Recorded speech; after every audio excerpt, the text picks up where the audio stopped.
नायरा बहुत ही होनहार और ईमानदार लड़की थी। उसका परिवार बहुत गरीब था, जिसकी वजह से नायरा को अपने स्कूल में सबके सामने शर्मिंदा होना पड़ता था। लेकिन नायरा ने अपनी मेहनत और लगन से अपने परिवार की परेशानियों को और गरीबी को दूर किया। नायरा 5वीं क्लास की छात्रा थी।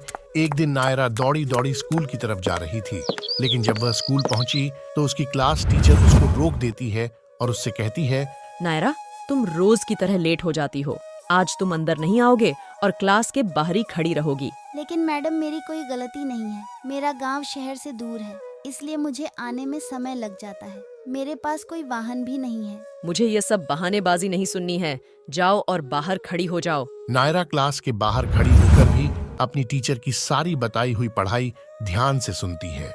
नायरा हर बार फर्स्ट डिवीजन आती है। एक दिन टीचर नायर से कहती है, नायरा, तुम पढ़ाई में बहुत अच्छी हो, लेकिन तुम अपनी होलियों पर भी ध्यान दिया करो। कब से तुम्हारी यह पुरानी ड्रेस चल रही है और जगह जगह से फट भी रही है। मैडम, मैंने मम्मी पापा से कहा था, लेकिन अभी उनके पास सिर्फ मेरे कोर्स के ही पैसे हैं। उन्होंने मुझसे कहा है वह नई ड्रेस मुझे जल्दी ही दिला देंगे। अच्छा चलो ठीक है, ये लो अपना रिजल्ट कार्ड। नायरा अपना रिजल्ट कार्ड अपने माँ पापा को दिखाती है। अरे वाह बिटिया, ऐसे ही खूब मन लगाकर पढ़ाई करो। मुझे यकीन है एक दिन तुम बहुत बड़ी अफसर बनोगी। नायरा को माँ पापा की मजबूरी दिखाई देती थी, इसलिए वह अपने माँ और पापा से कुछ भी नहीं कहती थी। एक दिन स्कूल में लंच के समय, चल नायरा, खाना खाते हैं, बहुत भूख लग रही है। ठीक है। गायू ने अपने लंच बॉक्स खोला तो उसके लंच में सैंडविच और बर्गर रखा हुआ था। अरे वाह, आज माँ ने मेरे लिए मेरा फेवरेट लंच रखा है। चलो नायरा, तुम भी अपना टिफिन खोलो। गायू का लंच बॉक्स देखकर नायरा सेमी हुई गयू से कहती है, आज मैं अपना लंच बॉक्स नहीं लाई हूँ। पर नायरा, मैंने तो तुम्हारे बैग में तुम्हारा लंच बॉक्स देखा था। गायू ने नायरा के बैग में से उसका लंच बॉक्स निकाल लिया था, जिसमें नायरा की लंच बॉक्स में 2 रोटी और अचार रखा हुआ था। अरे नायरा, ये तेरे लंच में क्या आया है? चल कोई बात नहीं, तू हमारा लंच खा ले, तेरा भी मन करता होगा अच्छा खाना खाने का। ये बात सुनकर नायरा की आंखों में आंसू आ गए और वह अपना टिफिन लेकर वहां से चली गई। बड़े स्कूल में एडमिशन होने की वजह से नायरा को ज्यादा समस्याओं का सामना करना पड़ता था, लेकिन नायरा को सिर्फ अपनी पढ़ाई से मतलब था और वह दिन रात अपनी पढ़ाई में लगी रहती थी। अब ऐसे ही समय बीत जाता है। नायरा 5वीं क्लास से छठी क्लास से 7वीं और 7वीं 8वीं 9वीं क्लास के बाद नायरा 10वीं क्लास में आ जाती है। वह हर कक्षा में अव्वल आती थी।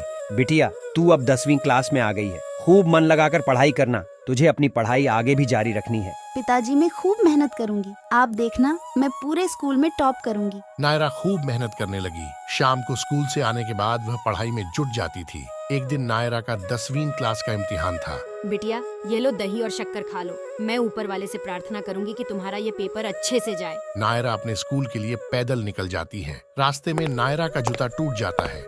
अरे, इन जूते को भी अभी टूटना था, लेकिन मैं रुकूंगी नहीं। अपनी परीक्षा देने जरूर जाऊंगी। नायरा अपने जूते को हाथ में लेकर स्कूल की ओर जाती है। कड़ी धूप में नायरा के पैर में छाले पड़ जाते हैं। नायरा अपने विद्यालय पहुंच जाती है और इम्तिहान देती है। दूसरे दिन नायरा अपने पैरों में पन्नी पहनकर जाती है, क्योंकि नायरा के माँ बाप के पास इतने पैसे नहीं थे कि वह जल्दी से ही स्कूल के जूते खरीद सके। नायरा हर इम्तिहान बहुत अच्छे से देती है। कुछ दिनों के बाद जब परीक्षा का रिजल्ट आया, क्लास में, नायरा, तुम बहुत होनहार हो और मेहनती भी हो। आज तुम्हें तुम्हारी मेहनत का फल मिला है। तुम्हें स्कूल में ही नहीं, पूरे राज्य में तुम 10वीं की परीक्षा में अव्वल आई हो। देखो, अखबार में तुम्हारी फोटो खींची है। मैडम ने नायरा की अखबार में नायरा की फोटो दिखाई।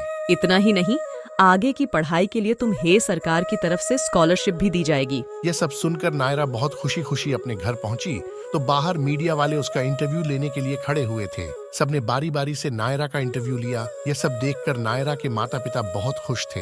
अब नायरा अपनी स्कॉलरशिप से 12वीं और कॉलेज की भी परीक्षा उसने पास कर ली थी। कुछ सालों में नायरा ने IAS की परीक्षा भी पार कर ली थी। अब नायरा अपने माँ बाप को दुनिया की सारी खुशी दिलाती है।